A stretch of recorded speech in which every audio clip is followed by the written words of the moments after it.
Okay, let's unpack this.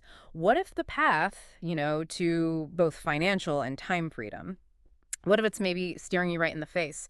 In an industry you might have overlooked or perhaps misunderstood, we're about to dive into that very idea. Right, and what's really fascinating here is the source material we're drawing from. It's excerpts from a meeting transcript by Mr. Prem Kumar titled Direct Selling Mastery, Your Path to Freedom. Prem Kumar. Okay. And the thing is, Kumar isn't just talking theory here. He's presented as like the highest earner at Indus that's a major direct selling company. Yeah. Apparently drives a Lamborghini he earned through the system. Wow. Okay, so he's living the results. Exactly. He's built one of the largest networks within their structure. So his viewpoint, it comes from, real world, high level success. Got it. So our mission today, it's really to pull out the core principles, the mindsets, the practical advice Mr. Kumar is sharing for mastering this direct selling thing. But maybe more than that, how these ideas might actually be relevant for anyone looking for freedom, for growth, really in any field. Yeah, the universal principles underneath it all. Right. We want to get not just the what, but the why behind his philosophy, and maybe see how his approach sort of challenges common ideas about direct selling. So let's start with Mr. Prem Kumar himself. Who is this guy?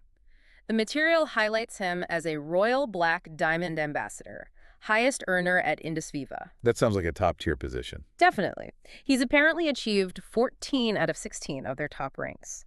And these ranks, they signify, real achievement, network growth within that direct selling model. Okay, so proven success metrics. Yeah, and he's known for building a massive network, described as highly motivational, big focus on belief systems, professional pride. And interestingly, his guiding principle is apparently, don't be evil. Don't be evil, huh?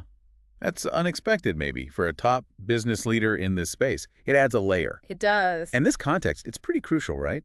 Because it gives his advice some real weight.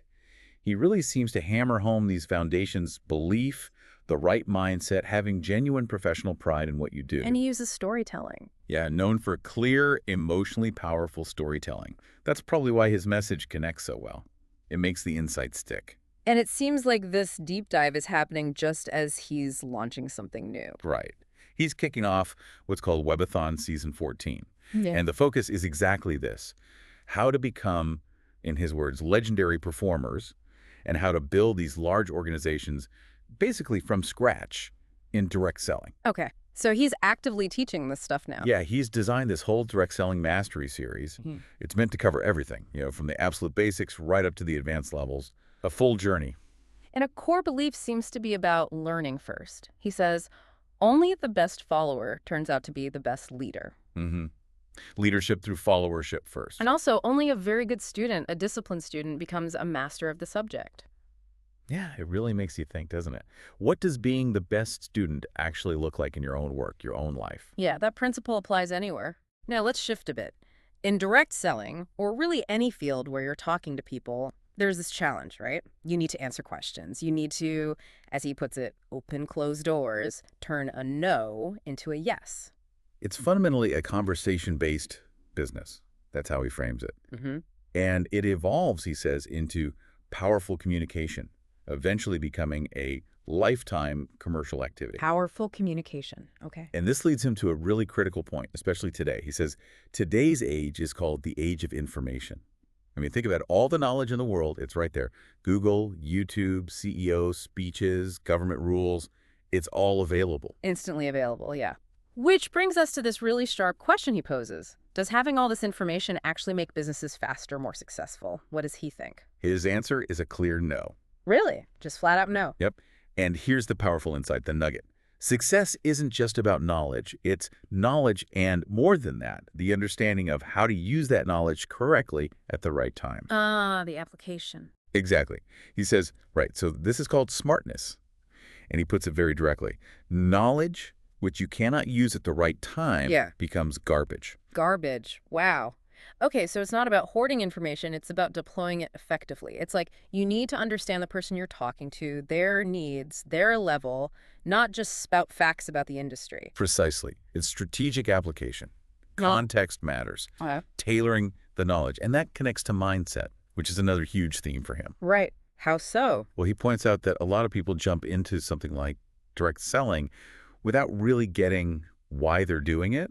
or Yeah. what to realistically expect. So he stresses over and over the need for the right mindset and the right vision right from the start. Without that foundation, the knowledge is less useful. Potentially useless, yeah. Yeah. He uses this analogy, everything in the world is made twice. Made twice. Yeah. First, in the mind of the person who conceived it, and second, it becomes a reality. So your career, your success in direct selling, or anything else, it has to be built in your mind first. You have to really see it, believe it. That makes sense. The mental blueprint comes first. And he calls this process unlocking the proven path to your freedom. Hmm. But he observes that if people don't have that right mindset, they essentially lock themselves up. They get stuck. They don't produce results. And that hurts not just them, but the perception of the whole industry, he thinks. That's what he suggests, yeah. It's damaging. It reinforces that the biggest block is often internal. It's mental. And his personal philosophy seems very driven. He says growth is life. A fundamental belief for him. He argues that if you enter any field, direct selling included, the goal shouldn't be just to, pass time. Your vision should be to become the absolute best at it. He says he aimed for the top right from day one. That's intense commitment. And part of reaching the top for him involves learning from those already there. Right, the mentorship aspect. Yeah, he advises focusing on the shining stars. The people in what he calls the Champions League, these are the high ranks. Rubies, coral, emeralds, sapphires, diamonds, etc. Why? Because in his view, they're the ones capable of giving the right guidance. Okay, learn from the best. Makes sense. But how should you approach them? He seems pretty direct about this, too. Very direct. The key advice is you have to bow down and humble yourself to learn effectively from these leaders. Bow down. Humble yourself. That's strong language. Some might find that difficult, or even question if focusing only on the stars misses other perspectives. He addresses the difficulty head on. He states, very bluntly, until you bow down, you won't learn. And then he lays out this choice. You can keep success in your pocket or ego. You can't have both, essentially. Ego or success, pick one. Pretty much. And he shares this really vivid personal stories. He says he immersed my ego in the Ganges. Wow, like a symbolic cleansing of pride. Exactly.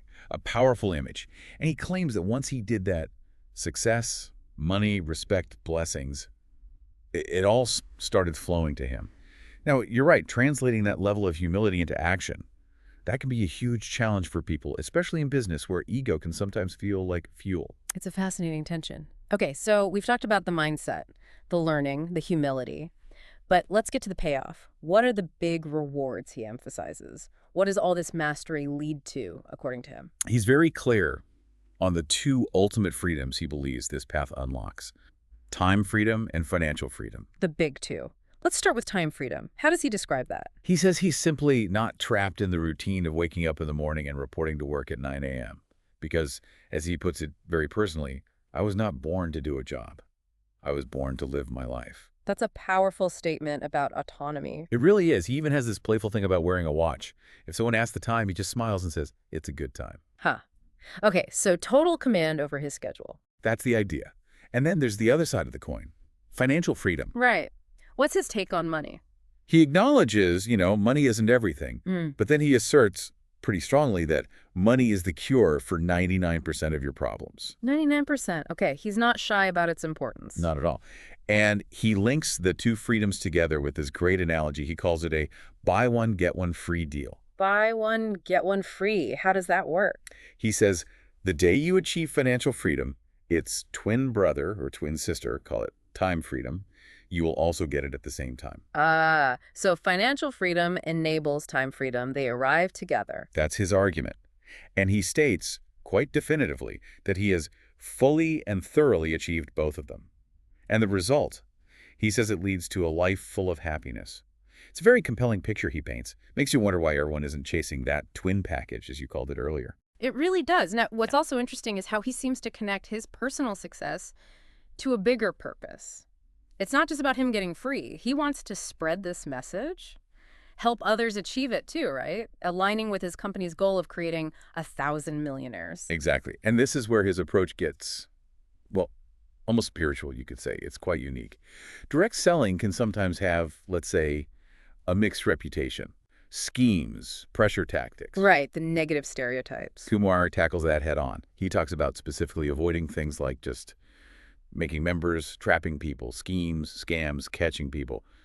That's not his model. So what is his model then, beyond just business strategy? Instead, he says he aims to teach how we will worship direct selling. How will we pray for it? How will we find God within it?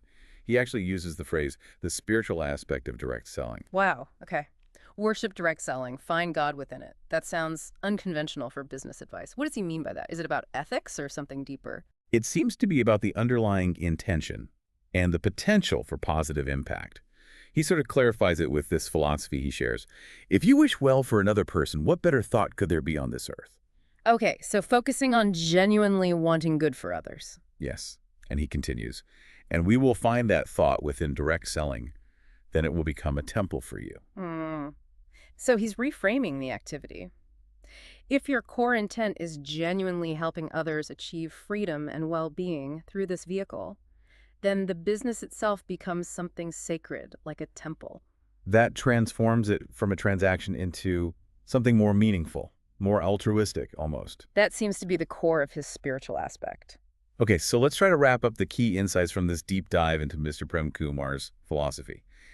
We've hit on that crucial difference between just knowing things and the smartness of applying knowledge effectively, strategically. Right. Knowledge versus applied knowledge. Huge point. We've seen how vital the right mindset, the right vision is from the very beginning. Absolute foundational. The mental blueprint. And the necessity, in his view, of real humility, Yeah. of being willing to bow down and learn from mentors, putting ego aside. That memorable image of immersing the ego in the Ganges. Yeah. And finally, those ultimate goals. The intertwined rewards of time freedom and financial freedom. The buy one, get one free package, leading to a life of happiness, as he puts it. And it feels like the overarching message isn't just about direct selling techniques. No, not at all. It feels much broader. Like a potential path to mastery and freedom that could apply in many areas of life. And things like his don't be evil principle and this whole spiritual aspect, focusing on good intentions.